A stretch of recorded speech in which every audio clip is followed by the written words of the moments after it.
ID यहाँ रखना फिर बस रखना कोई नहीं आईडी बराबर में कर लिए आईडी नीचे करो भाई आईडी देखो ये बराबर में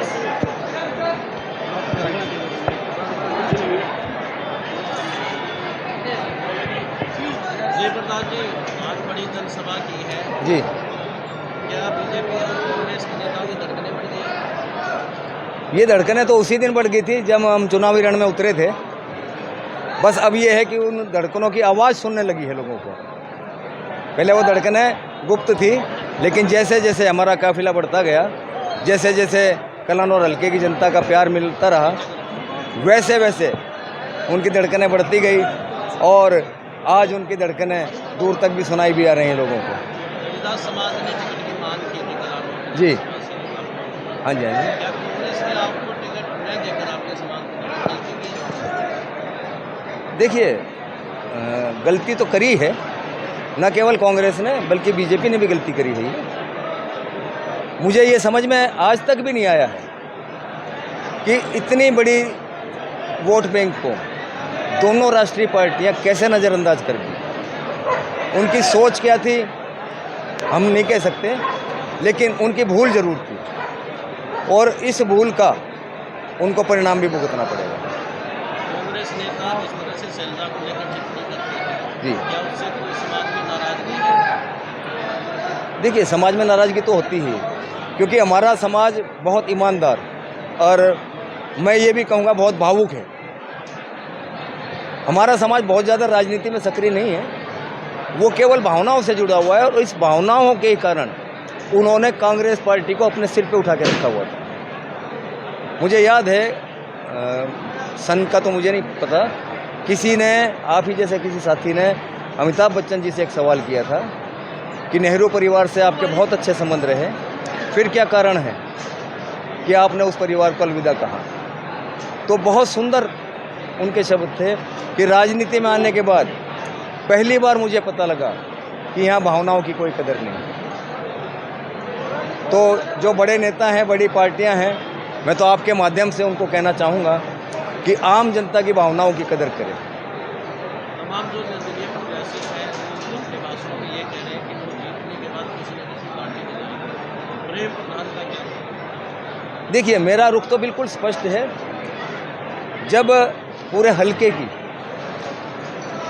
36 बिरादरी की जो पंचायत हुई थी, उस पंचायत में 32 आदमियों की एक कमेटी बनी थी और उस 32 आदमियों की कमेटी ने लगातार 8-8 घंटे 2 दिन मैराथन मीटिंग करी और उसके बाद उन्होंने अपनी कसौटी पे जिन उम्मीदवारों को चुना, उसमें एक मेरा भी नाम था। तो जो भी फैसला होना है आगामी, वो मेरा नहीं होगा। प्रेम प्रधान केवल एक चेहरा है, प्रेम प्रधान केवल एक नाम है।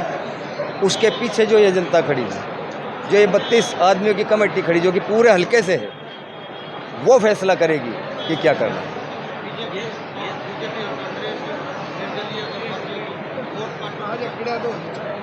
हाँ जी, देखिए, वो पार्टियां खुद ऊपर नहीं आती, उनके जो नीचे वाले आदमी होते हैं, उनके जो सदस्य होते हैं या जो वो बरगलाते हैं अपनी पार्टियों, केवल अपना उल्लू सीधा करने के लिए कि कलान और है जी, कलान और मैंने बांध दिया है, उड़ान मैंने बांध दिया, जिंदरान मैंने बांध दिया। ये जो बांधने वाले लोग हैं ना, ये परेशान करते हैं और इसका खामियाजा बड़े बड़े नेताओं को भी भुगतना पड़ता है। मुकाबला किससे मानते हैं?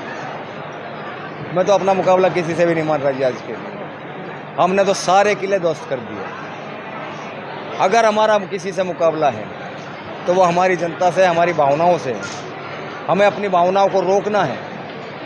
हम अपने आप से संघर्ष कर रहे हैं, क्योंकि हमारे ऊपर लगातार ये प्रयास हो रहे हैं कि जनता को बहला फुसला के, जनता को, आप यकीन नहीं मानेंगे कि लोगों को मंदिरों में ले जाके कसम खिलवाई जा रही है। तो हम तो केवल अपने आप से लड़ रहे हैं कि ऐसा ना हो कि हमारे ये जो जनता जनार्दन है, ये उन पार्टियों को हमेशा के लिए अलविदा कह दे। देखिए, मुद्दे बहुत हैं।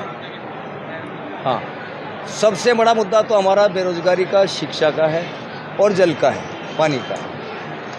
ये 3 मुद्दे ऐसे हैं, अगर इन पे कोई भी सरकार ध्यान देती है तो उन सरकारों को चुनाव के टाइम में दर दर की ठोकरें नहीं खानी पड़े। जल के लिए हम बता दें, आज तक भी पूरे हलके में मैं हर गांव में गया हूं, हमारी हर माता बहन इतनी परेशान है। खुद कलानौर इतना बड़ा शहर हो चुका है, यहाँ भी कभी 4 बजे आ रहा है पानी, कभी सुबह आ रहा है, कभी रात को आ रहा है, कोई सिस्टम नहीं है। और इतना गंदा पानी, फिल्ट्रेशन प्लांट इनके पास नहीं है, सीवर सिस्टम इनके पास नहीं है। मेरा कहने का मतलब ये है कि कोई प्लानिंग नहीं है यहाँ पे। एजुकेशन की देखते हैं हम, आज हमारे जितने टीनेजर हैं बच्चे, बहुत ज़्यादा बच्चे नशे की गिरफ्त में आ चुके हैं। जो उड़ता पंजाब बनी थी, मेरे को तो लगता है वो उड़ता हरियाणा बनने जा रही है। आज हरियाणा पंजाब से भी आगे निकल चुका नशे की लत में। तो हम क्या उम्मीद करें सरकारों से? क्या हमारे बच्चे जो देश का भविष्य है, उन बच्चों के बारे में सरकार की जिम्मेवारी नहीं बनती? सरकार को जिम्मेवारी लेनी चाहिए। ये नहीं होता है कि आपने वैकेंसी निकाल दी 2000 और 2 करोड़ बच्चों ने फार्म भर दिए, 500-500 रुपये लेके उन्होंने अपने खाते भर लिए, और उसके बाद किसी एक अपने आदमी से कोर्ट में अपील डलवा के उससे स्टे ले लिया, फिर वो बच्चे दर दर की ठोकरें खा रहे हैं। ये एक इस देश का दुर्भाग्य है कि इस देश में 60% से ज़्यादा युवा है, और कोई भी सरकार इस युवा शक्ति को समझ नहीं पा रही है। ये एक ऐसी मिसाइल है जिसको रास्ता नहीं मिल रहा है, और भटकी हुई मिसाइल क्या कर सकती है मेरे पत्रकार साथियों को अंदाज़ा होगा। हर सरकार से मैं तो ये रिक्वेस्ट करूँगा आपके माध्यम से कि कम से कम युवाओं के बारे में, उनके रोजगार के बारे में, और देश की शिक्षा पद्धति और देश की स्वास्थ्य सेवाएं, उनके बारे में ज़रूर विचार करें। जी जी, देखिए, कांता आलड़िया जी सिर्फ एक भाईचारे के नाते आई थी।